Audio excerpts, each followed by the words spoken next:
इयत्ता 10वी गणित भाग 1 वर्ग समीकरणे. नमस्कार विद्यार्थी मित्र. इयत्ता 10वी गणित भाग 1 मध्ये प्रकरण क्रमांक 2 वर्ग समीकरणे यामध्ये सराव संच 2.5 मधील प्रश्न क्रमांक 4 इथे आपल्याला वर्ग समीकरणाची मुळे दिली असता वर्ग समीकरण तयार करणे. या ठिकाणी या मुळांना आपण म्हणजे पहिले एक्सची किंमत आलेली किंमत अल्फा या चिन्हाने दर्शवू, तर एक्सची दुसरी मुळाची किंमत आपण बीटा या चिन्हाने दर्शवू. या ठिकाणी मी एक उदाहरण घेतले आहे. जर एका वर्ग समीकरणाची मुळे 3 व 2 अशा संख्या दिल्या, घेताना संख्या मी सुरुवातीला अगदी सोपे आणि धनराशी दिलेली आहे. 3 व 2 अशा ह्या दोन मुळांच्या किमती दिल्या, तर आपण अल्फा बरोबर 3 घेऊ आणि दुसरे मूळ बीटा बरोबर 2 घेऊ. ह्या झाल्या एक्सच्या दोन मुळांच्या किमती. या ठिकाणी त्या किमती घेतल्यानंतर हे वर्ग समीकरणाचे एक्स चलातले समीकरण या फॉर्मॅटमध्ये आपल्याला तयार करावे लागते. या ठिकाणी हे समीकरण आपल्याला लक्षातच असायला पाहिजे. या ठिकाणी समीकरणाचे स्वरूप आहे एक्स वर्ग वजा कंसात अल्फा अधिक बीटा, कंसाच्या बाहेर एक्स म्हणजे अल्फा अधिक बीटा यांच्या बेरजेला एक्सनं गुणायचं, अधिक अल्फा गुणिले बीटा बरोबर 0. या ठिकाणी हे सूत्र किंवा हे समीकरण आपल्याला लक्षातच असायला हवं. एक्स वर्ग वजा अल्फा अधिक बीटा गुणिले एक्स अधिक अल्फा गुणिले बीटा, ही तिसरी टर्म आहे, ही दुसरी टर्म आहे. त्या दोन मुळांची बेरीज चिन्हाप्रमाणे बेरीज किंवा वजाबाकी होऊ शकेल, त्याला एक्सनं गुणायचं आणि हे पहिलं पद आहे. अशा या वर्ग समीकरण या त्रिपदीने तयार होईल. पहिलं पद, दुसरं पद आणि हे तिसरं पद. चिन्हांचा योग्य वापर करून आपण वर्ग समीकरणाचं स्वरूप तयार करू. या ठिकाणी मी ह्या दिलेल्या अल्फाची किंमत आपण 3 गृहीत धरली, बीटाची किंमत 2. तर हे येणारं समीकरण लिहिलं. त्याच्या खाली आपण त्या समीकरणामध्ये आपल्या दिलेल्या किमती लिहिल्या. एक्स वर्ग वजा अल्फा म्हणजे 3, बीटा म्हणजे 2, कंस पूर्ण कंसाच्या बाहेर एक्स अधिक अल्फा आणि बीटा यांचा गुणाकार म्हणजे 3 दुने 6. एक्स वर्ग वजा 3 आणि 2 यांची बेरीज समान चिन्ह आल्यामुळे दोघांची बेरीज झाली. बाहेरचं हे वजा चिन्ह आणि ह्या दोघांचं आलेलं धनचिन्ह वजा आणि अधिक यांचं दोघांचं चिन्ह गुणाकाराचं आलं वजा. एक्स वर्ग 3 आणि 2 5 एक्स अधिक ही धनचिन्हांचा गुणाकार आहे 3 दुने 6, गुणाकार दोन्ही धन असल्यामुळं गुणाकाराला धन 3 दुने 6. या ठिकाणी एक्स वर्ग वजा 5x अधिक 6 हे झाले आपल्याला तयार होणारं वर्ग समीकरण. तेच पुन्हा एकदा आपण चौकटीमध्ये हे समीकरण लिहिलं. जर आपल्याला 3 व 2 अल्फा आणि बीटा म्हणजे त्या समीकरणाची मुळं दिली, तर या पद्धतीने हे वर्ग समीकरण तयार होईल. या समीकरणाला मात्र आवर्जून 4-5 वेळा हाताखालून लिहून घालवून आपण हे लक्षात ठेवूया. एक्स वर्ग वजा कंसात अल्फा अधिक बीटा इंटू एक्स अधिक अल्फा गुणिले बीटा बरोबर 0. आता पाहू उदाहरण नंबर 2. जर वर्ग समीकरणाची मुळे आपल्याला 0 व 4 दिली. सराव संच 2.5 मधले ॲक्च्युली गणित आपण घेतलेली आहेत. जर वर्ग समीकरणाचं मूळ 0 व 4 दिले, तर आपण ते वर्ग समीकरणाचं स्वरूप या पद्धतीनं आपल्याला लिहायला हवं. अल्फा बरोबर म्हणजे पहिलं मूळ आपण 0 मानू, म्हणजे अल्फा बरोबर 0 आणि दुसरे मूळ बीटा बरोबर 4 मानू.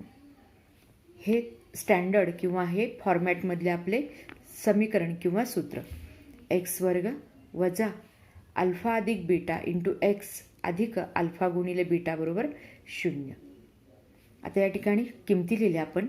एक्स वर्ग वजा अल्फा आणि बीटाची किंमत 0 अधिक 4 इंटू एक्स म्हणजे गुणिले एक्स अधिक 0 गुणिले 4.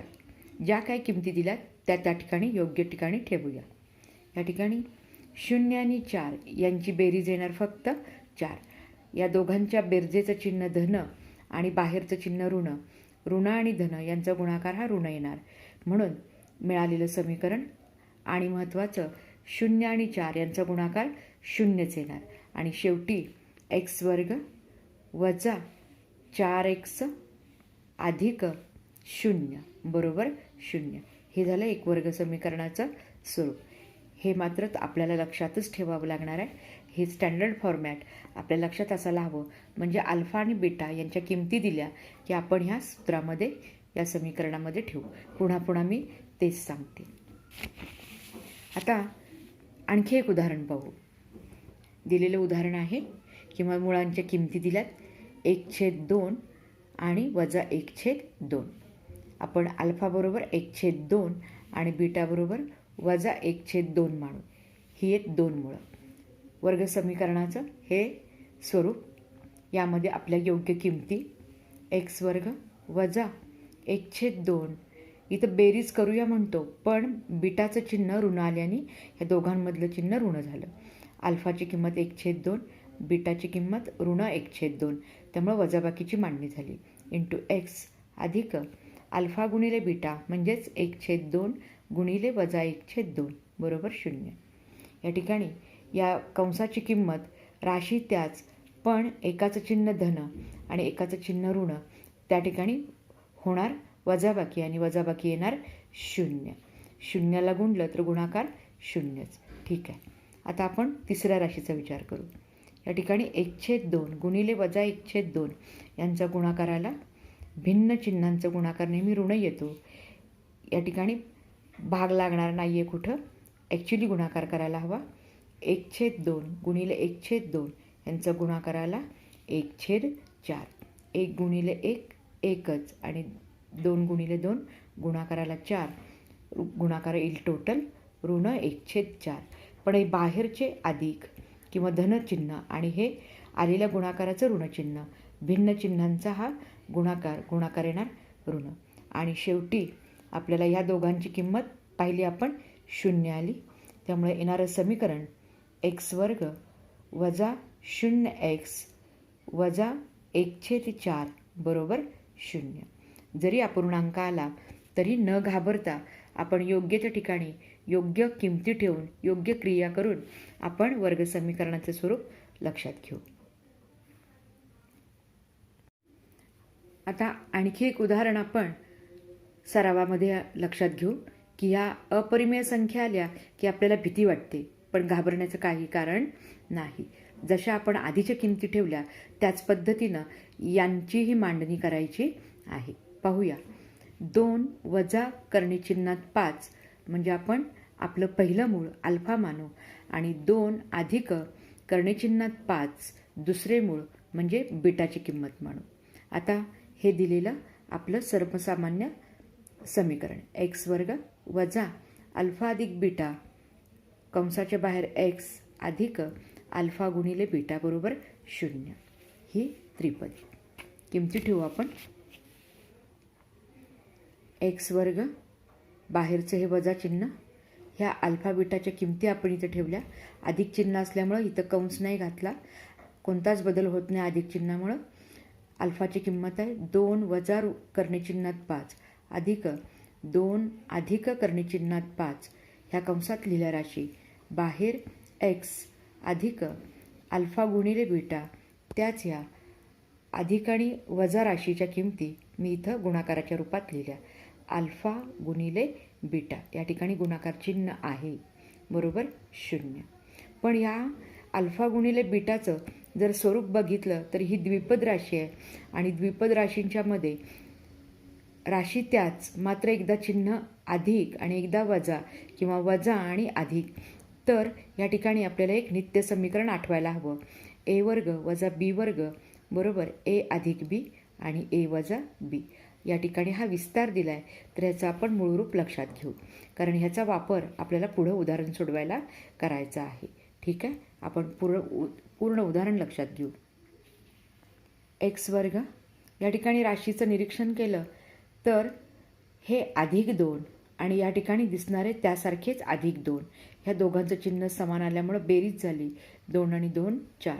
मात्र ही अपरिमेय राशी वजा करणी चिन्हात 5 आणि अधिक करणी चिन्हात 5 या राशी समान मात्र चिन्ह भिन्न, त्यामुळे त्यांची वजाबाकी आली 0. त्यामुळे या कंसामध्ये उरले फक्त धन 4 आणि हे चलपद x याची किंमत आली 0.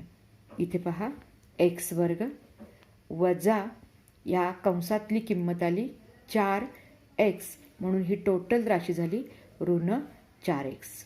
कारण हे अधिक होते, बाहेरच्या ऋण चिन्हामुळं अधिक वजा वजा वजा 4x. या ठिकाणी हे नित्य समीकरण आपण पाहिल्याप्रमाणे ह्या विस्ताराप्रमाणे ह्याचं मूळ रूप, तर हा विस्तार दिला तर त्याचं मूळ रूप माहीत करू. या पद्धतीने 2 म्हणजेच a आणि ऋण करणीचिन्हात 5 म्हणजेच b, म्हणजे आपण आता मूळ रूपामध्ये 2चा वर्ग वजा करणीचिन्हात 5चा वर्ग या वर्ग राशीच्या विस्ताराचा इथं वापर करतोय हे लक्षात घेऊ.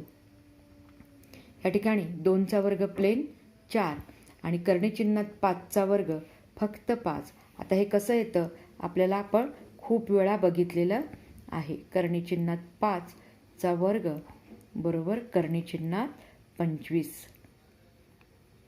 म्हणजेच 5. करणीचिन्हात 25चं वर्गमूळ 5. त्यामुळं खूप पसारा मांडण्यापेक्षा किंवा फापट पसारा मांडण्यापेक्षा आपल्याला हे लक्षात आहे.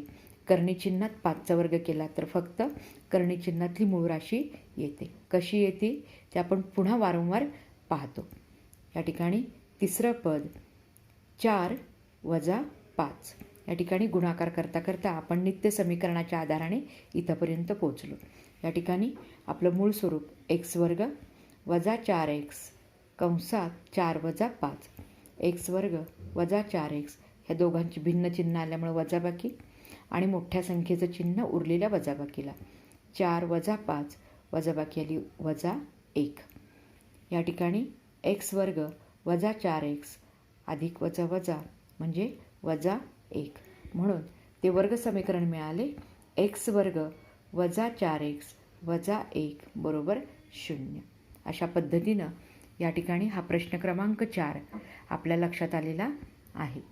पुन्हा पुन्हा यांचा सराव करू जेणेकरून हे आपल्याला परफेक्ट लक्षात राहील.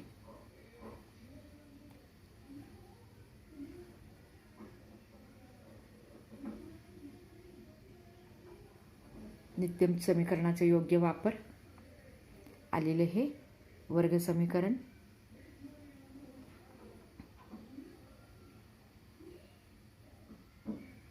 लक्षात घेऊ आपण इथे थांबू. सराव संच 2.5 मधील प्रश्न क्रमांक 4चा सराव करा.